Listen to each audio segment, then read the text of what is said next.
religion department forest department गासिबोथ' financial इनभल्भमेन्टआनो दङ not अनलि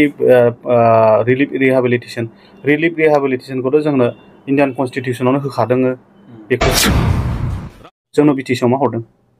दिनैबो बड'लेण्ड इउनिभार्सिटिनि अबस्थाया मा फुल फ्लेजेड जायाखै अनेक डिपार्टमेन्ट नांगौ जोंनो दा बुंनाया गैया जाहैबाय जोंहा लासिं सिं माबा बिलखौबो सिगांनि गभर्नमेन्टनो होआनो आरो आङो रायजो राजानिसिम आंनि खर' गंग्लायै आं खुलुमनाय सिबिनाय बावनानै आङो आरो गुबै फंनैसो थालांनाय बायदि आङो बाथ्राफोरखौ आं बुंफोरना होबावनो आं रायजोजों रायज्लायनोसो आङो बुंनो ओंखारदों रायजो राजाफ्रा जाहाथे नोंथांमोनाबो शेयार खालामलायनो हागोन आंबो शेयार खालामनो नाजागोन आरो उननि समफ्रावबो नोंथांमोना सोंनोबो हागोन आंनाव सोंनाय फिननाय लानो हागोन आंहा जेबो बहुत माने गावखौनो गाव माबानाय गैया बानाय बा मेंनाय गैया आङो ओरैबायदियाव बुंनो लुबैदों जोंहाथ' 40 डिपार्टमेन्टनि बिटिसि जोंहा ट्रेन्सफार साबजेक्ट जेरैहाय स्टेट बायदि दंना बे स्टेट साबजेक्टआ जों सालायगासिनो even relief rehabilitation department forest department गासिबोथ' फाइनान्शियेल इनभल्भमेन्टआनो दङ नट अनलि रिलिफ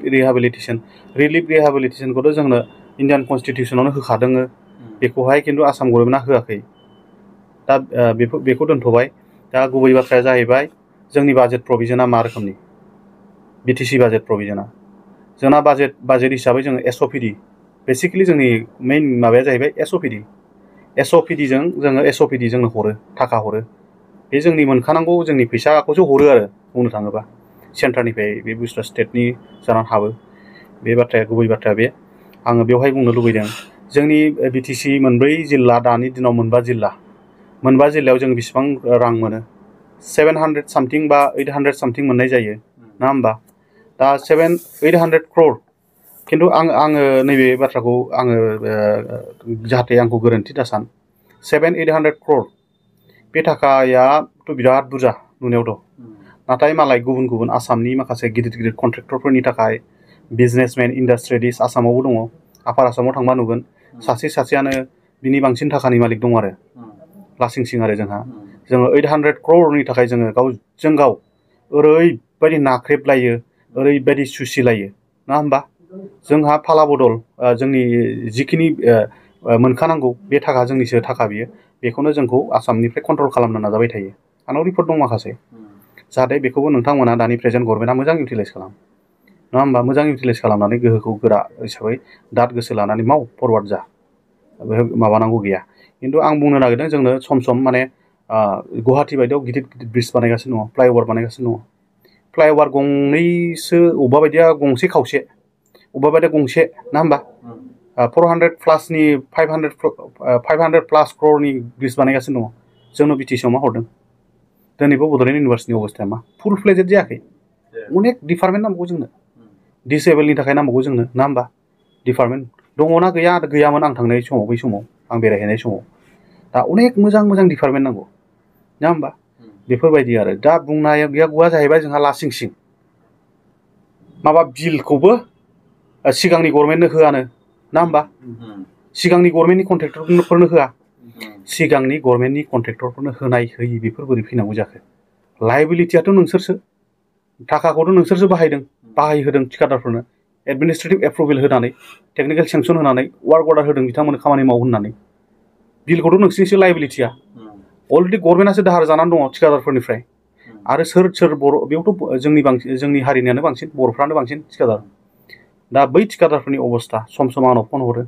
सार मा खालामबावनो माने ओरैबायदि बेमार आजार जाबाय सोरबा बैसोजों लोगोसे बेमार आजाराबो जाखायो नोंबाबो सोरबाबो जानो हागौ बैसोजों लोगोसे होमब्ला बै समाव बिल मोनैनि थाखायनो गावनि देहा गावनि न'खर संसार खुंनायाव गोबां जेंना आरो ओरैबायदिबो आङो नुनो मोनदों आरो जायफ्रा माने फिसाय गोमाजादों बै बिसिनो डाइरेक्ट' फैसा हरनायनि बिदि स्किम थाया गभर्नमेन्टआ